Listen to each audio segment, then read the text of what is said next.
اعوذ باللہ من الشیطان الرجیم بسم اللہ الرحمن الرحیم اما بعد فاعوذ باللہ السمیع العلیم من الشیطان الرجیم ولا تقربوا الزنا إنه كان فاحشة وساء سبيلا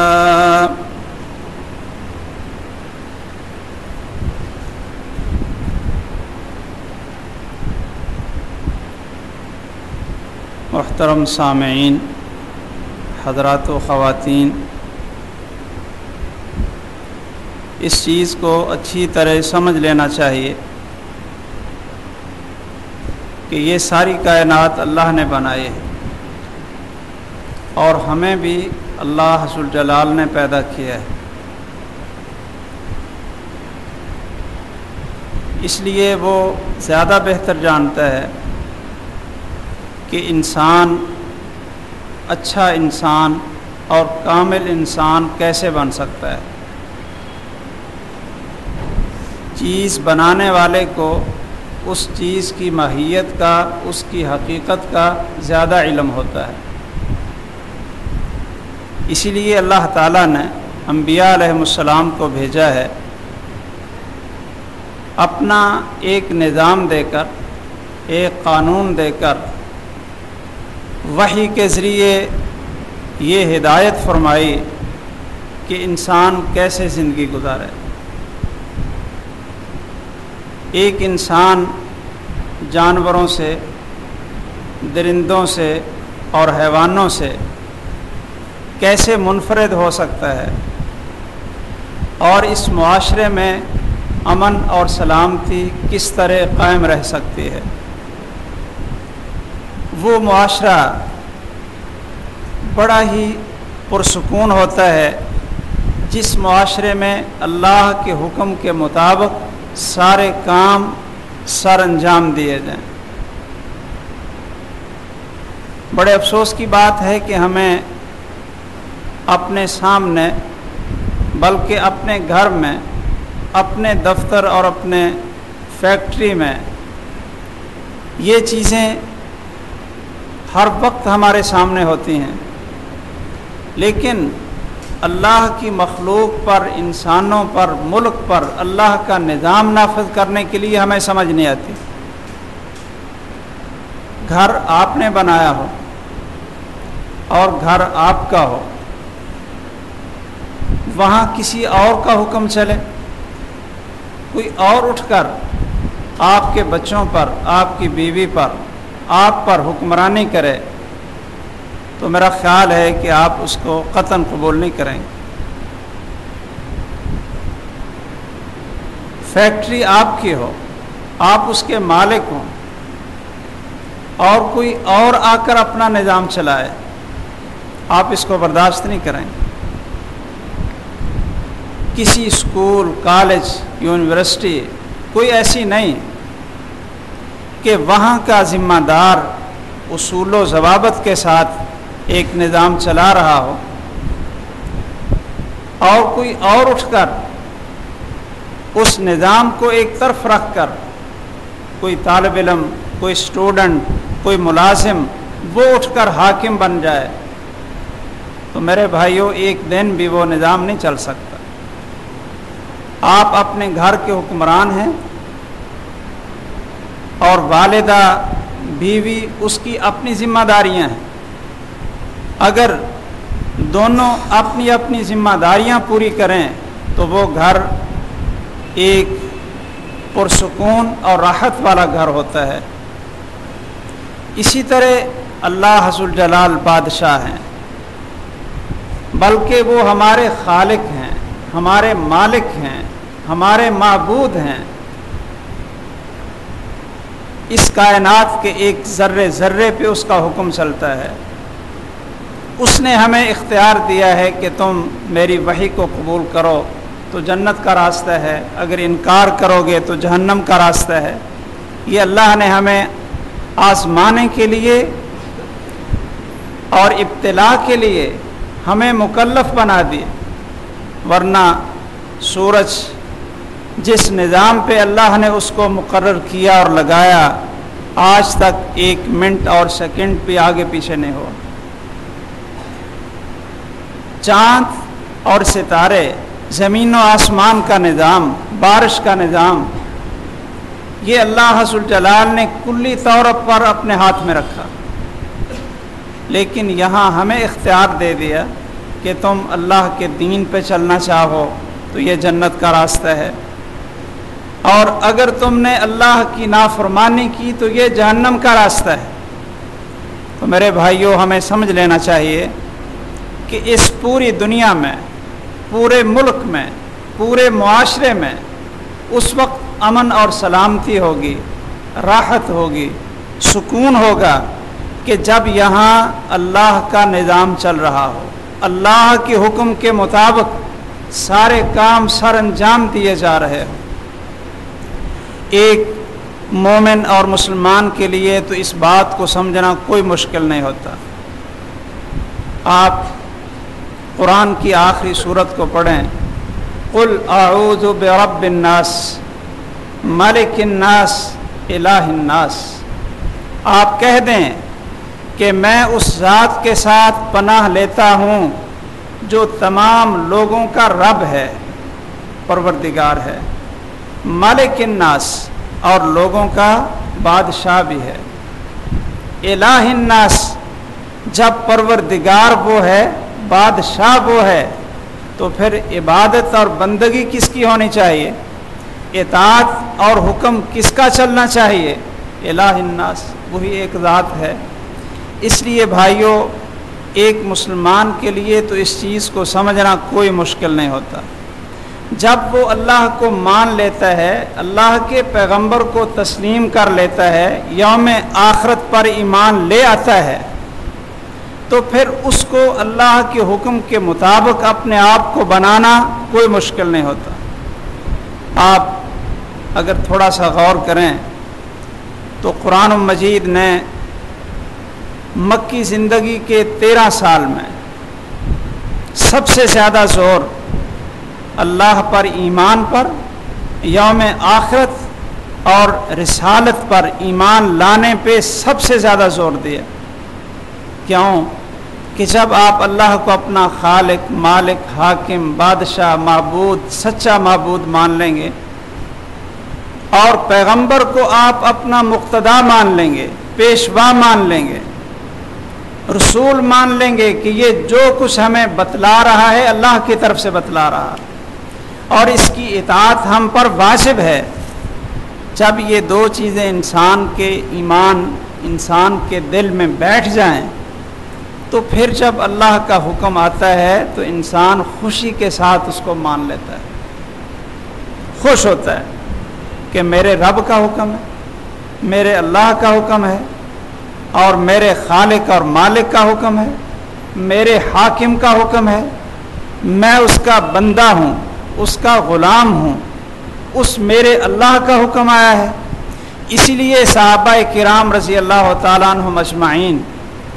وہ انتظار میں رہتے تھے کہ کب اللہ کا حکم آئے اور اس پر عمل کر کے اللہ کا قرب حاصل کر لیں۔ اللہ نے مومنوں کی یہ صفت بتلائی ہے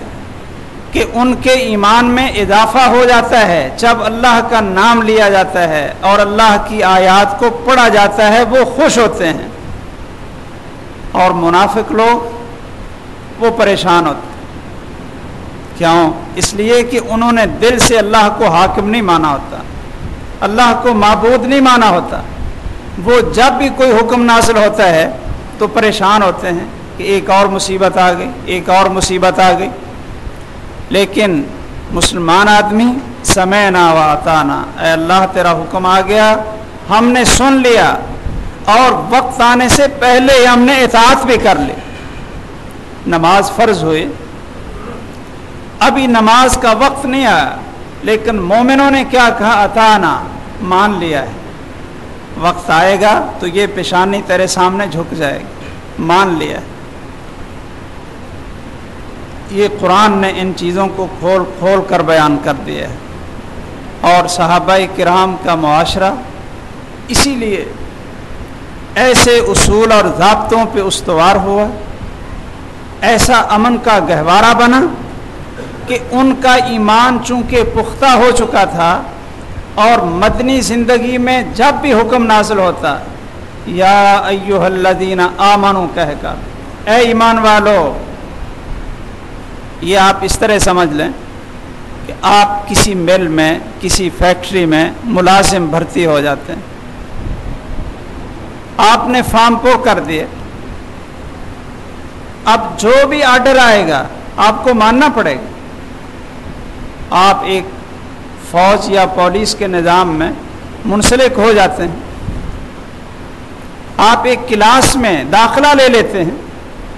اب جو بھی آرڈر آئے گا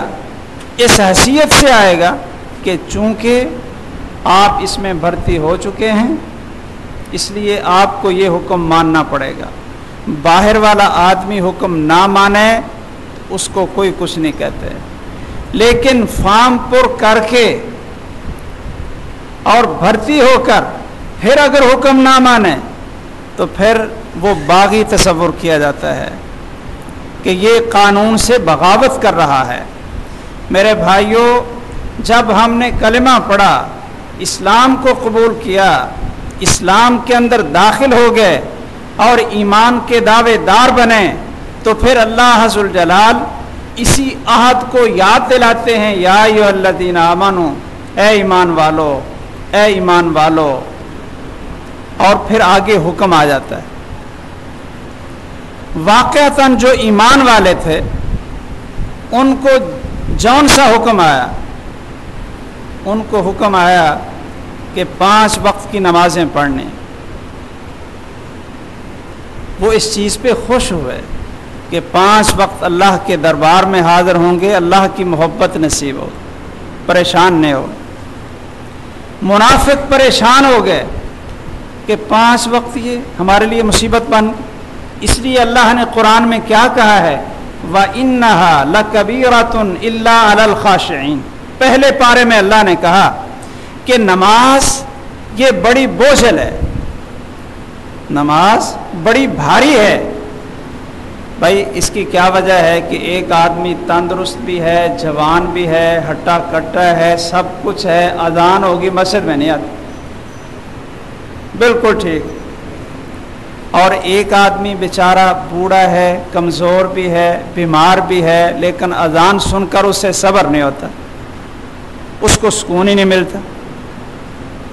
اس کو قرار نہیں آتا، بے چین ہو جاتا ہے، اذان ہوگی۔ یہ اب اس کی کیا وجہ ہے؟ اس کے پیچھے ایک قوت ہے کہ یہ شخص جو اذان سن کر پریشان ہو رہا ہے کہ میں نے اب مسجد میں پہنچنا ہے، اب میں نے مسجد میں جانا ہے، اللہ کے دربار میں حاضر ہونا ہے، اس کو وہ عہد یاد ہے کہ میں نے لا الہ الا اللہ پڑھا اور میرا رب ہے جس نے مجھے حکم دیا ہے، میں نے حاضری دینی، اگر حاضری نہیں دوں گا تو وہ ناراض ہو جائے گا۔ اور یہ منافق آدمی، یہ فاسق اور فاجر آدمی، اس کے دل میں وہ محبت نہیں،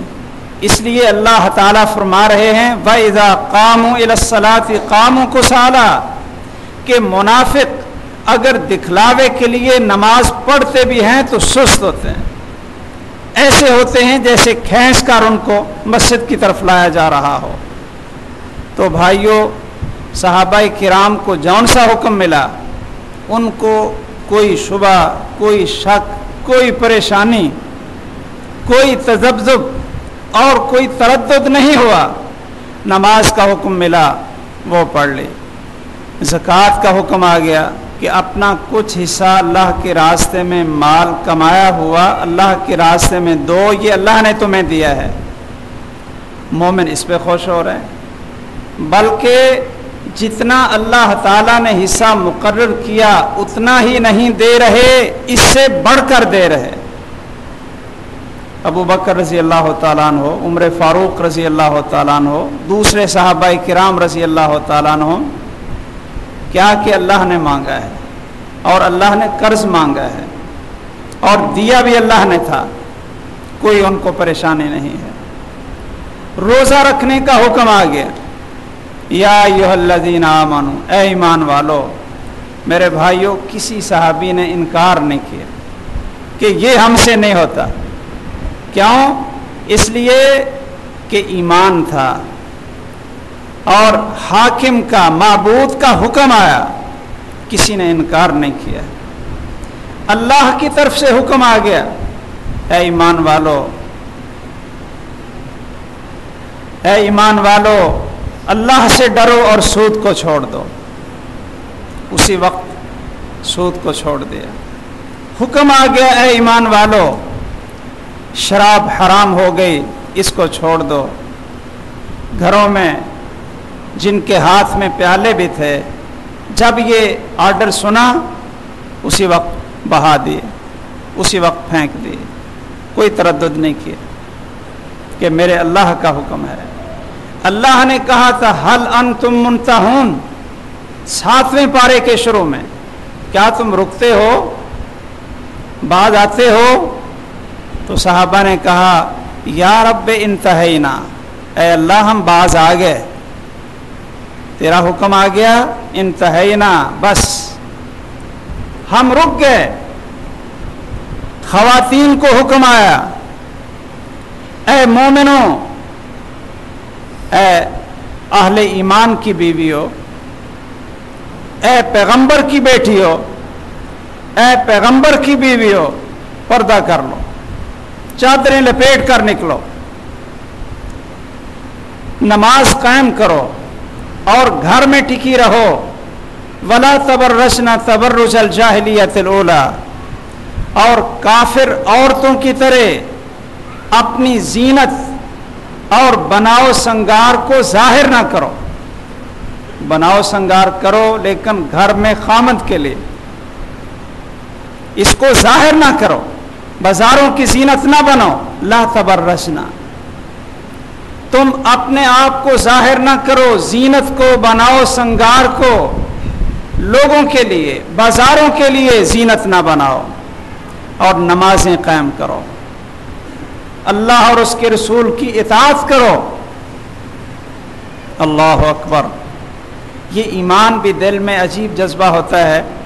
صحابیات کہتی ہیں کہ جب رسول اللہ صلی اللہ علیہ وسلم نے فرمایا علیکن بحافات الطریق، کہ اے مومنہ عورتوں، جب راستے میں چلو تو درمیان کا راستہ سڑک چھوڑ کر کناروں پہ ہو کر چلو. خواتین کو کیا حکم ہے کہ اگر گھر سے باہر جانے کی ضرورت پڑے بھی تو کہاں چلیں؟ شرم اور حیا کے ساتھ، اپنے آپ کو چھپاتے ہوئے کنارے پہ چلیں. بحافات الطریق. جب یہ حکم سنا تو پھر خواتین نے کیا کیا؟ جو واقعتاً مسلمان تھی، ان کے لیے کوئی پریشانی نہیں ہوئی کہ یہ تو برابر کے حقوق چاہیے، برابر کے حقوق چاہیے. اللہ اکبر. اللہ کو معبود مان کر، اللہ کو حاکم مان کر، قرآن کو اور محمد الرسول اللہ صلی اللہ علیہ وسلم پر ایمان لا کر پھر اگر کوئی کہے کہ ہمیں برابر کے حقوق چاہیے، بھائیو اصل وجہ یہ ہے کہ لا الہ الا اللہ اور محمد الرسول اللہ کی گواہی سمجھ کر دی نہیں، ایمان کو سمجھا ہی نہیں. رسول اللہ صلی اللہ علیہ وسلم کے دور کی خواتین،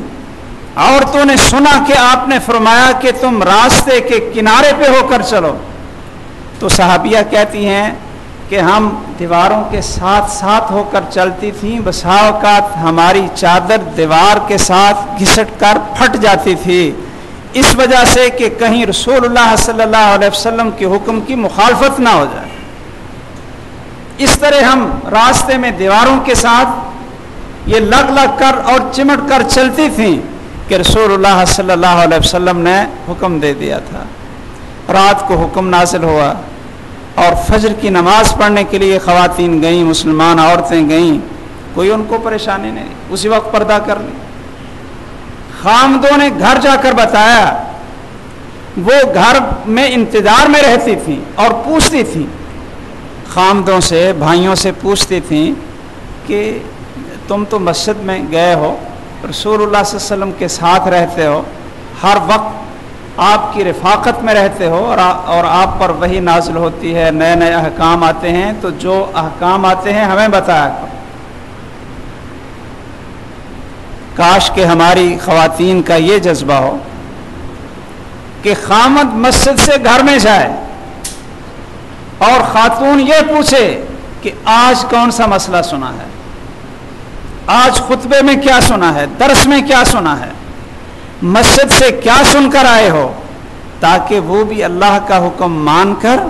اللہ کا قرب حاصل ہو جائے، اللہ کی محبت جو زندگی کا مقصد ہے۔ صحابیات پوچھتی ہیں، صحابہ کہتے ہیں جی آج کا حکم یہ ہے، حکم آ گیا ہے کہ گھروں سے نکلو تو چادر لپیٹ کر نکلو۔ رات کو صحابیات اپنی بڑی بڑی چادریں بنا رہی ہیں، فجر کی نماز پڑھنے کے لیے نکلی ہیں اور اپنے جسم کو ڈھانپ کر نکلی ہیں۔ ام عطیہ کہتی ہیں کہ اللہ رحمت فرمائے انصار کی عورتوں پر، اللہ کی رحمت ہو انصار کی خواتین پر کہ رات کو حکم نازل ہوتا، ان کو پتہ چلتا اور صبح کا سورج نکلنے سے پہلے اس پر عمل کر کے دکھا دیتی تھیں۔ فجر کی نماز پڑھنے کے لیے گئیں تو اپنے جسم کو چادروں سے ڈھانپا ہوا تھا۔ میرے بھائیوں، جو جو حکم آتا گیا مسلمان مانتے گئے، اللہ کا نظام اور قانون اس کو نافذ کرتے گئے۔ کیا کوئی مسلمان ایسا سوچ سکتا ہے کہ اللہ کی طرف سے ایک حکم نازل ہوا اور اللہ کے رسول صلی اللہ علیہ وسلم اس کو مجلس شورا میں پیش کریں اور پہلے منظوری لیں، اپنے صحابہ کو بلائیں اور منظوری لیں کہ اللہ کا حکم تو آ گیا ہے قرآن میں، تو بتائیے کہ اب اس کو نافذ کرنا ہے کہ نہیں کرنا، اس کو نافذ کرنا ہے کہ نہیں کرنا۔ اللہ اکبر۔ اس کا یہ معنی ہے کہ اتنی دیر تک یہ قانون نہیں بنے گا اور لوگوں پر نافذ العمل نہیں ہوگا جب تک ایک غلام اور بندہ ہو کر اس کی منظوری نہیں دے گا۔ اور میرے بھائیوں، اللہ کے قانون کو نافذ کرنے کی منظوری نہیں بلکہ عہد تو اسی دن سے کر لیا تھا جب کہا تھا لا الہ الا اللہ اور محمد رسول اللہ۔ یہ ایک بات سمجھنے والی ہے، بہت بڑا تضاد ہے۔ آج کل اگر لوگوں کو یہ سمجھ نہیں آ رہی، میڈیا کے ذریعے، ٹیلی ویژن کے ذریعے، ذرائع ابلاغ کے ذریعے اس وقت ایک بہت بڑا ایک طوفان برپا ہے حدود کے اوپر، حدود آرڈیننس کے اوپر ایک بہت بڑا طوفان برپا ہے۔ کوئی اس کو ظالمانہ قوانین کہتا ہے، ظالمانہ اور وحشیانہ سزائیں کوئی اسے کہتا ہے، کوئی اس کو کچھ نام دیتا ہے اور کوئی اس کو کہتا ہے کہ یہ خواتین کے اوپر ایک بہت بڑا ظلم ہے۔ دیکھیے، آج اگر آپ اس مسئلے کو سمجھ جائیں تو اخباروں میں عام لوگ چونکہ پڑھتے ہیں اور ذرائع ابلاغ پہ، نشریاتی اداروں پہ ان چیزوں کو سنتے ہیں، اور آدمی کو صحیح علم نہ ہو تو وہ متاثر بھی ہوتا ہے۔ اپنی جہالت کی وجہ سے ایک باطل اور ایک کفر اور ایک ظلم کو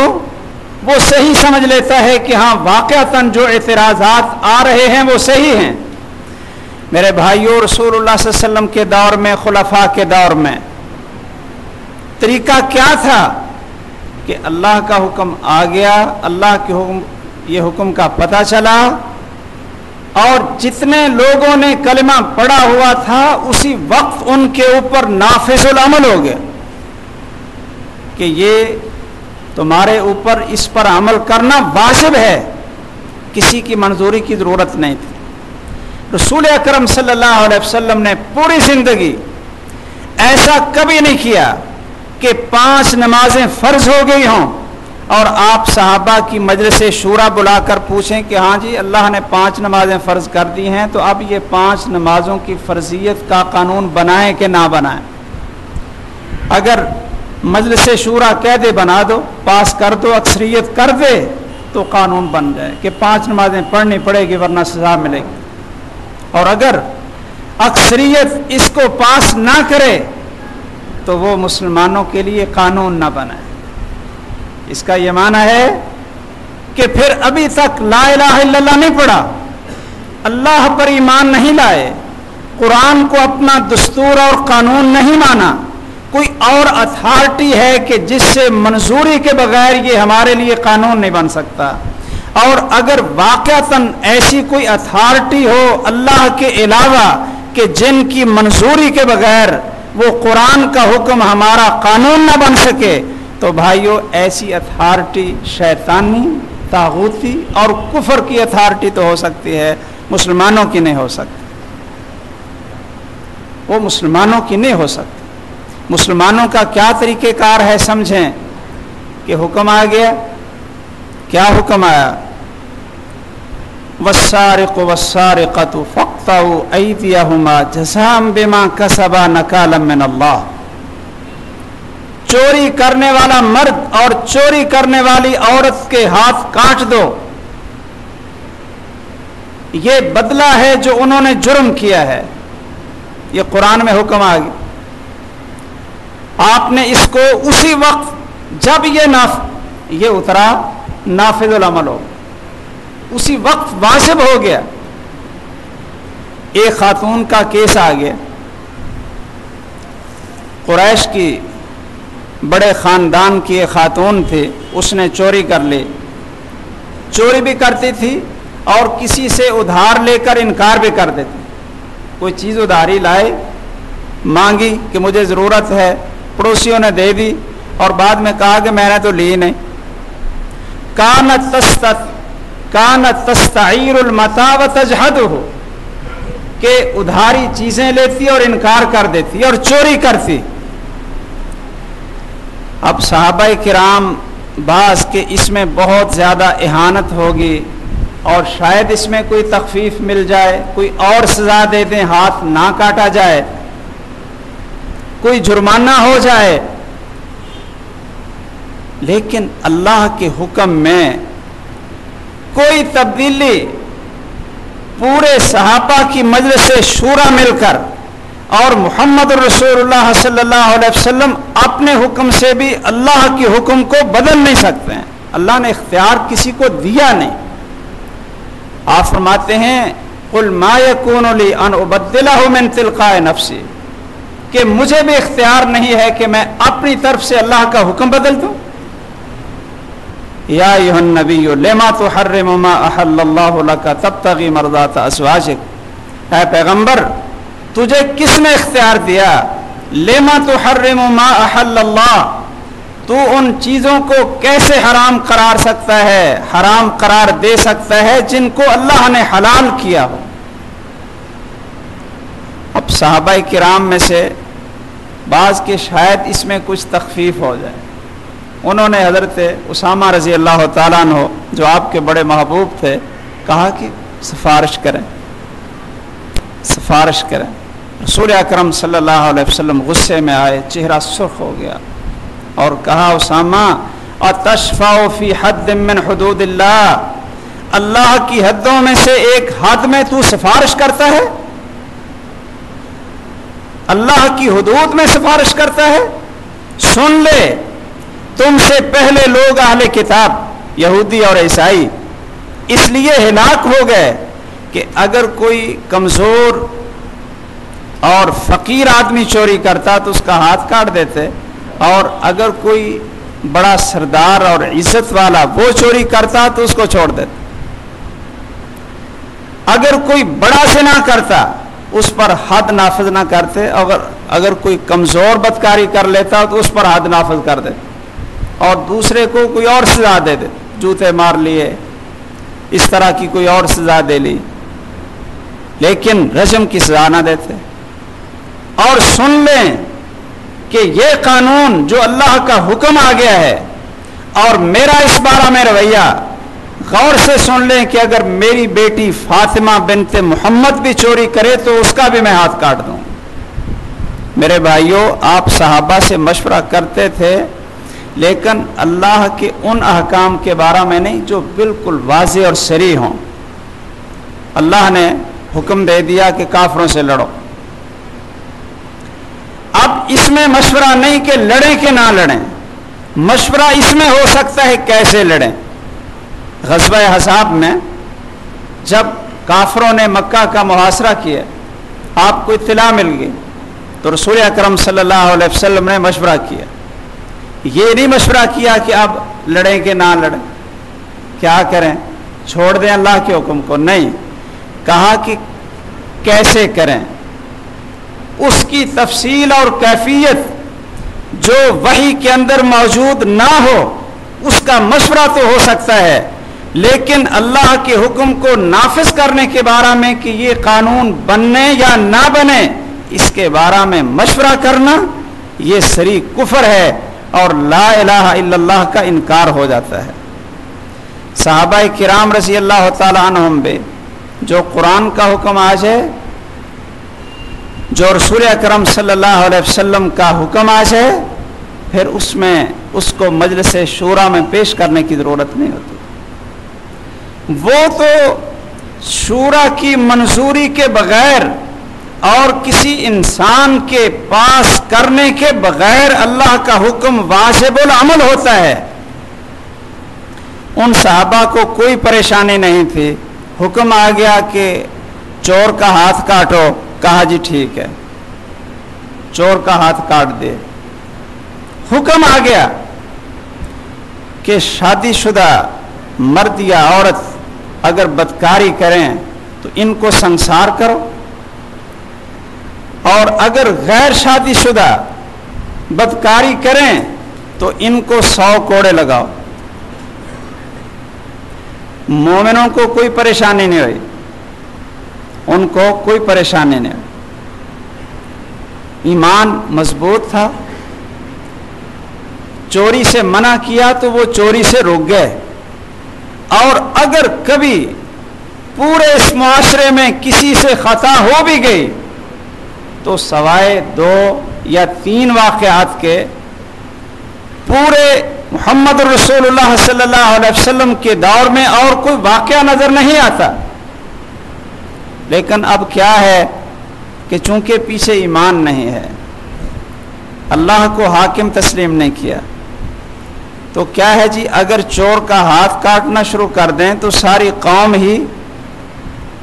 سارا معاشرہ ہی، یہ سارے کے سارے لونجے ہو جائیں، ان کے ہاتھ یہ سب کے کٹوا دیے جائیں۔ اب جو آدمی یہ بات کہتا ہے اس سے پوچھیں کہ اس کا معنی تو یہ ہوا کہ یہ سارے کے سارے چور یہاں رہتے، کیا ایمان ان لوگوں کو چوری سے نہ روک سکا؟ بڑے اپنے آپ کو دانشور، بڑے پڑھے لکھے اور قوم کی رہنمائی کہتے ہیں جی اگر چور کا ہاتھ کاٹنا شروع کر دیں اس معاشرے میں تو یہ سب کے ہاتھ ہی کٹ جائیں۔ سب کے ہاتھ کیوں کٹ جائیں؟ اس لیے کہ سارے چور ہیں۔ اگر یہ سارے چور ہیں تو پھر ایمان کہاں ہے؟ کیا قرآن، کیا اللہ کے رسول صلی اللہ علیہ وسلم وہ چوری سے نہیں روکتے؟ اگر رجم کا وہ قانون جو اللہ نے اتارا اور پوری امت اس پر اتفاق کرتی رہی، رسول اللہ کے دور میں نافذ ہوا، اور پوری خلافت راشدہ اور اسلامی حکومت کے غلبے کے دور میں رجم کا قانون نافذ رہا۔ اب اگر کوئی کہتا ہے جی اگر ہم رجم کرنا شروع کر دیں تو ہر گھر سے میتیں اٹھیں، اس کا یہ معنی ہے کہ پھر سب گھروں کے اندر بدکار ہی رہتے؟ یہ بدکاری کو تحفظ دینے کے لیے نا، برائی کو تحفظ دینے کے لیے آپ چاہتے ہیں کہ اللہ کے قانون کو نافذ نہ کریں۔ میرے بھائیو، حقیقت ہے جس قانون کو آپ لے لیں، کوئی مسلمان یہ کہنے کی جسارت نہیں کر سکتا کہ اللہ کا قانون ہو، اللہ کا حکم ہو اور وہ ظالمانہ ہو، نعوذ باللہ۔ ایک کافر تو کہہ سکتا ہے جو اللہ کو نہ مانتا ہو، ایک غیر مسلم تو کہہ سکتا ہے کہ قرآن کا حکم نعوذ باللہ یہ وحشیانہ ہو سکتا ہے، یہ ظالمانہ ہو سکتا ہے، یہ غیر عادلانہ سزائیں ہیں، یہ انسان کی استطاعت سے بڑھ کر اس کو سزا ہے، یا جرم کی نوعیت سے بڑھ کر اس کو سزا ہے۔ یہ ایک کافر تو کہہ سکتا ہے، ایک غیر مسلم تو کہہ سکتا ہے، ایک لا الہ الا اللہ پڑھنے والا کیسا کہے گا کہ قرآن کا حکم ہے اور نعوذ باللہ وہ سزا کی، وہ جرم کی نوعیت سے بڑا جرم، بڑی سزا ہے یا ظالمانہ سزا ہے، نعوذ باللہ۔ میرے بھائیوں، اتنی دیر تک آدمی مسلمان ہوتا نہیں جب تک اللہ کا حکم اسی طرح تسلیم نہ کر لے، دل سے مان نہ لے اور رسول اکرم صلی اللہ علیہ وسلم کو غیر مشروط حاکم اور ان کی اطاعت کا اقرار نہ کر لے۔ اسلام کے اندر بدکاری بہت بڑا جرم ہے، زنا بہت بڑا جرم ہے، کبیرہ گناہوں میں سے ہے، اللہ کی غیرت کے خلاف ہے، اور اس معاشرے کو برائی کے اندر، انارکی کے اندر اور بے حیائی میں دھکیلنے کے لیے زنا یہ ایک بہت بڑا سبب ہے۔ یہ کیسے ہو سکتا ہے کہ اسلام اس کو جائز قرار دے؟ لیکن بڑی بدقسمتی تھی کہ ہمارے اس ملک کو بنے کئی عشرے گزر گئے، کئی سال گزر گئے، لیکن یہاں قانون انگریز کا ہی چل رہا تھا، اب بھی چل رہا ہے، لیکن زنا کے بارے میں اور بدکاری کے بارے میں قانوناً غیر شادی شدہ عورت سے بدکاری کوئی جرم تھا ہی نہیں، کوئی جرم نہیں تھا۔ پاکستان کے قانون کے اندر بھی پولیس کے پاس کوئی ایسا اختیار اور ایسی دفعہ نہیں تھی کہ وہ کسی پر اس لیے کیس دائر کرے کہ اس نے بدکاری کی ہے، اور صرف جرم کیا تھا کہ شادی شدہ خاتون جو خامد کی اجازت کے بغیر اگر اس سے کوئی بدکاری کرتا ہے خامد کی اجازت کے بغیر، تو خامد کو حق تھا کہ وہ اس آدمی کے خلاف کیس کر دے، اس لیے کہ اس کے حقوق کے اندر دخل اندازی کی گئی ہے۔ اگر خامد نہ چاہے تو نہ کرے، اگر وہ سمجھتا ہے کہ چلو چھوڑو، تو خامد کے کہنے پہ صرف پولیس کیس درج کر سکتی تھی، باقی اگر کمواری عورت ہے یا مطلقہ ہے یا بیوہ ہے،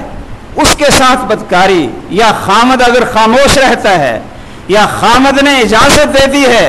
تو یہ آپ کے ماشاءاللہ پاکستان کے قانون میں جو لا الہ الا اللہ محمد الرسول اللہ کے نام پہ کہتے ہیں بنا ہے، اس میں کوئی جرم نہیں تھا۔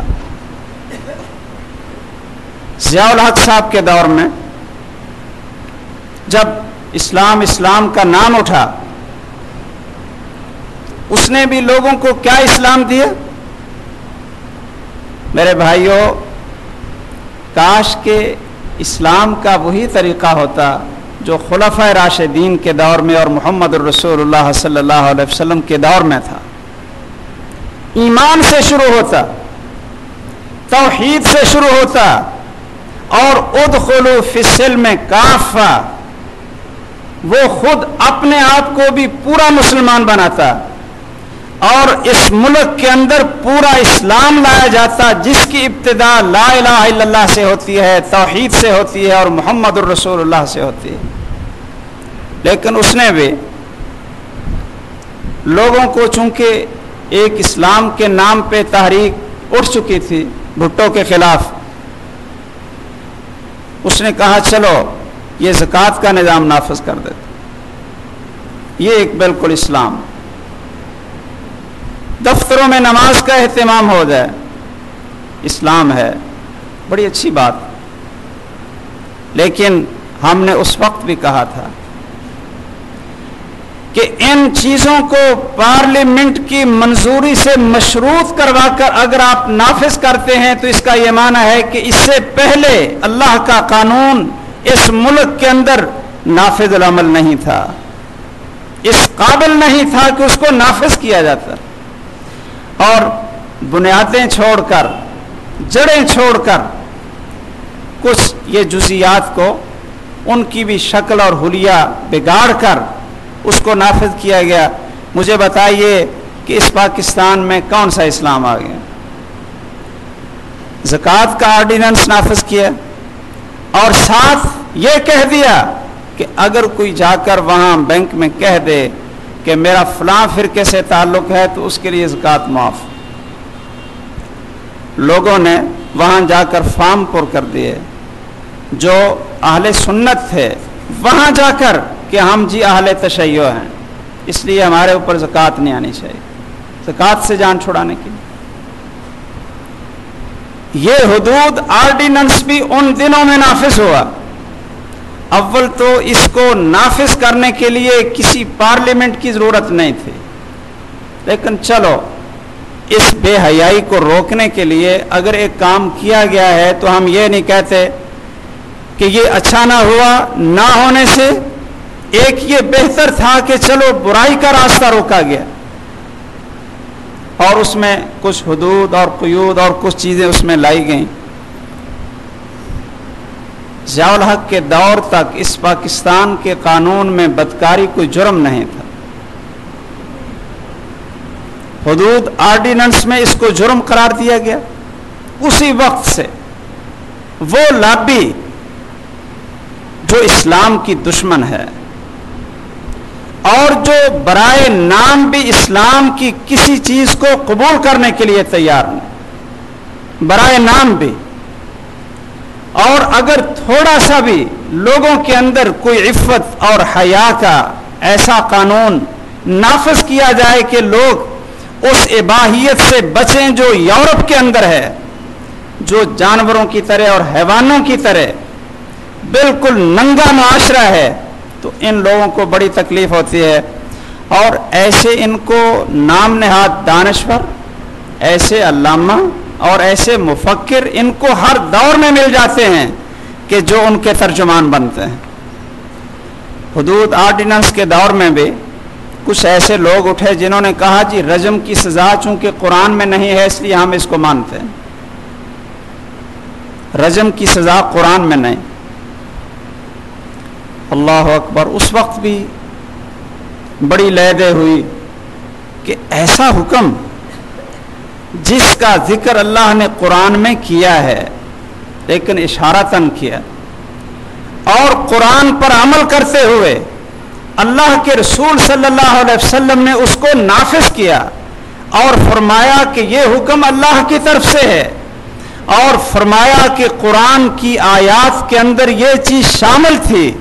اللہ نے اس کی تلاوت کو منسوخ کیا ہے کہ اگر شادی شدہ مرد یا عورت بدکاری کریں تو ان کو رجم کر دو۔ حضرت عمر رضی اللہ تعالیٰ عنہ نے اس کو نافذ کیا، حضرت ابو بکر صدیق رضی اللہ تعالیٰ عنہ نے نافذ کیا خلافت کے پورے دور میں، اور امت کے پورے تسلسل اتفاق اور اجماع کے ساتھ یہ چیز نافذ رہی کہ رجم یہ اسلام کے حدود میں سے ایک حد ہے۔ لیکن ہر دور میں فتنہ دجالیت کے پیروکار اور اس کے ترجمان ہوتے رہے ہیں، جیسا کہ آج کل آپ دیکھ رہے ہیں جاوید احمد غامدی، یہ اسی فتنہ دجالیت کا ایک رکن ہے۔ اسی فتنے کا ایک سرگنا اور اس کا ایک رکن ہے. کس طرح کہ قرآن کے احکامات ہیں، بلکہ پوری امت کا اجماع رہا، جس کے اوپر تمام صحابہ کا اجماع رہا، اور محمد رسول اللہ صلی اللہ علیہ وسلم کے دور میں وہ قانون نافذ رہا. تو آج اس کے اندر شکوک شبہات پیدا کر کے چونکہ چنانچہ اپنی صرف زبان کے زور پر اور نفاق کے زور پر اور اس لابی کے زور پر جو اسلام کا نام و نشان مٹھانا چاہتی ہے، اور ایسی NGOs کہ جو ان کی پشت پہ ہوتی ہیں، اور ایسی خواتین کے ساتھ مل کر کہ جن کی شکل سے پتہ چلتا ہے کہ یہ بے حیائی کی ترجمان ہیں، تو ان مسلمہ چیزوں کا انکار کر دینا میرے بھائیوں یہ بہت بڑا فتنہ ہے. حدود آرڈیننس ہم یہ نہیں کہتے کہ اس سے پاکستان میں اسلام ہی نافذ ہو گیا اور سارے کا سارا اسلام آ گیا، لیکن ہم یہ ضرور کہتے ہیں کہ چلو کچھ نہ کچھ تھوڑا سا برائی اور بے حیائی جو یورپ کے اندر آزادی کے ساتھ تھی یا پاکستان میں جس کو جرم نہیں سمجھا جاتا تھا، چلو اگر اس کو ایک جرم قرار دیا گیا ہے تو یہ اچھی بات ہے، یہ رہنا چاہیے، یہ دروازہ ایسے بند رہنا چاہیے. اور یہ لوگ چاہتے ہیں کہ جس طرح یورپ میں جبر کے ساتھ اگر کوئی بدکاری کرتا ہے تو وہ یہ قابل جرم سمجھا جاتا ہے، اور اگر رضا کے ساتھ کرتا ہے تو کوئی گناہ کوئی جرم نہیں. لیکن ہمارے اسلام میں یہ اجازت نہیں ہے. جو آدمی مسلمان ہو گیا ہے اس کو چاہیے کہ جیسے اللہ کا حکم آتا جائے اس کو مانتے جائیں. اللہ فرماتے ہیں کہ زنا کے قریب نہ جاؤ، یہ بدکاری ہے، فحاشی ہے اور برا راستہ ہے جو تباہی اور بربادی کی طرف لے جانے والا ہے. اور تمام ذرائع اور راستوں کو اسلام نے بند کر دیا جو اس برائی کی طرف لے جانے والے تھے، اور کہا لا تقربوا الزنا کہ اس کے قریب بھی نہ جاؤ. یعنی ایسے راستے ایسے وسائل اختیار نہ کرو کہ جس سے آدمی اس گندگی کے اندر مبتلا ہو. اللہ تعالی ہمیں صحیح مسلمان بنائے اور ہمارے اندر ایمان پیدا فرمائے کہ اللہ کے ہر حکم کو اللہ کی بندگی سمجھ کر اور اللہ کا آرڈر سمجھ کر مانتے جائیں. صحیح ایمان اللہ ذوالجلال نصیب فرمائے. اور یہ جو فتنے ہیں میرے بھائیوں بہت بڑے فتنے ہیں، یہ ان سے اللہ ہمیں محفوظ فرمائے. آمین وآخر دعوانا الحمدللہ رب العالمین.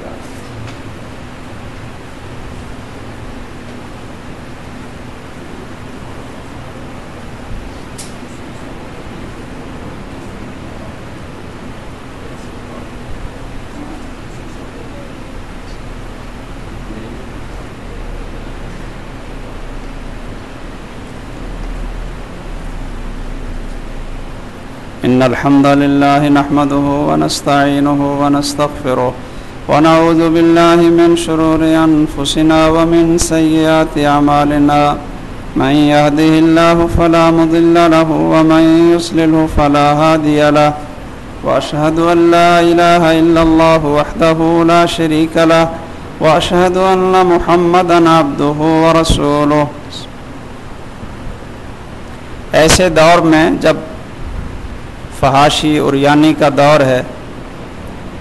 اور ذرائع ابلاغ کے ذریعے بھی معاشرے کے اندر انارکی پھیلائی جا رہی ہے، جن لوگوں کی ذمہ داری تھی کہ اس معاشرے کو عفت والا پاکیزگی والا معاشرہ بنایا جائے، وہی جب برائی کے امام بن کر اور بالکل یہ کھلے ہو کر سامنے آئیں تو میرے بھائیوں پھر ایمان والوں کی اور عفت والوں کی ذمہ داریاں بڑھ جاتی ہیں. اس لیے ہمیں چاہیے کہ ہم اپنے گھروں کو محفوظ کرنے کے لیے، اپنی ماں اور بہنوں اور بیٹیوں کی عزتوں کو محفوظ کرنے کے لیے اور نوجوانوں کو باعفت بنانے کے لیے اللہ سے دعائیں اور توفیق کے ساتھ ساتھ ان کی ذہنی تعلیم اور تربیت بھی کریں اور ان کو احساس دلائیں ایک مسلمان ہونے کے لحاظ سے اسلام کا، اللہ کے رسول کا ہمارے لیے کیا حکم ہے، یہ ذمہ داری اور بڑھ جاتی ہے۔ اگر ایسا ہو جاتا ہے جیسا کہ پہلے بھی یہ توہین